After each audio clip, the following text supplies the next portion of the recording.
Niels Bohr, and he was a Danish physicist है।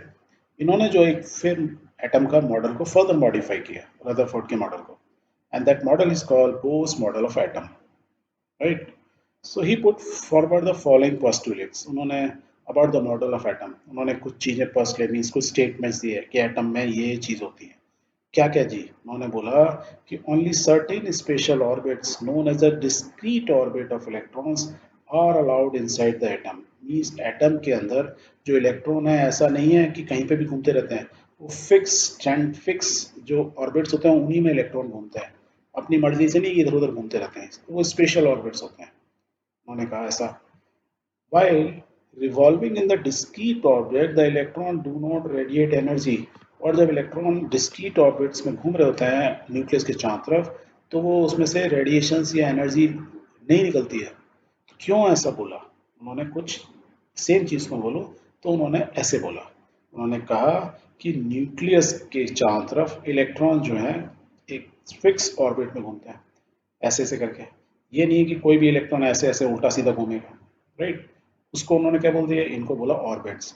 तो ये जैसे फर्स्ट ऑर्बिट, ये सेकंड ऑर्बिट, ये थर्ड ऑर्बिट नाम दे सकते हैं।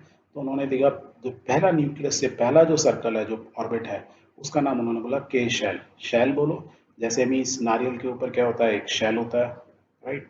फिर उसके ऊपर बाहर एक और खाल होती है तो उसको शैल बोल सकते हैं, तो आप उसको शैल बोलो।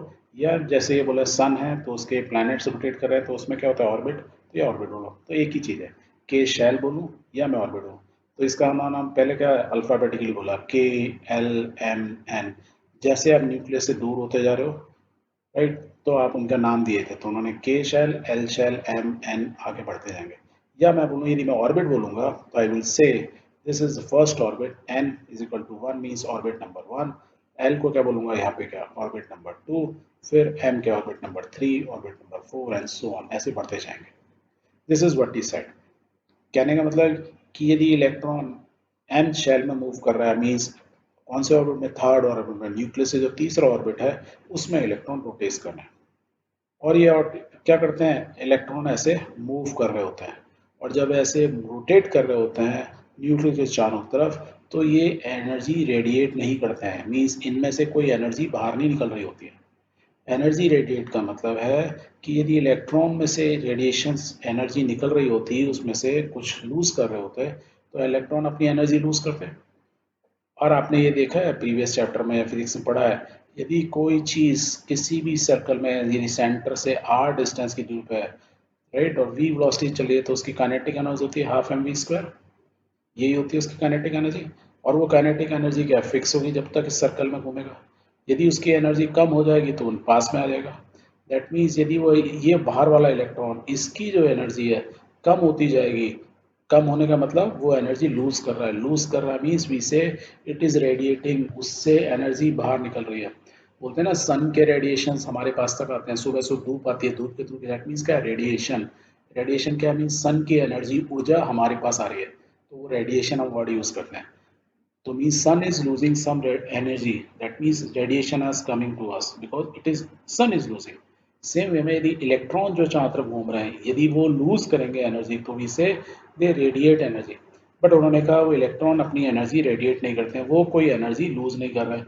एज अ रिजल्ट बिकॉज वो लूज नहीं कर रहे हैं, तो इस सर्कल में मेरे को रोटेट करने के लिए, डिफरेंट ऑर्बिट्स में रोटेट करने के लिए हर इलेक्ट्रॉन को एक फिक्स एनर्जी चाहिए, राइट।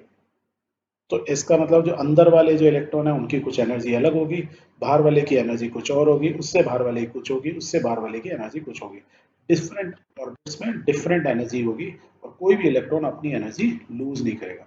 यदि वो लूज कर रहा होता तो इलेक्ट्रॉन अल्टीमेटली क्या होगा, न्यूक्लियस में आके गिर जाएगा।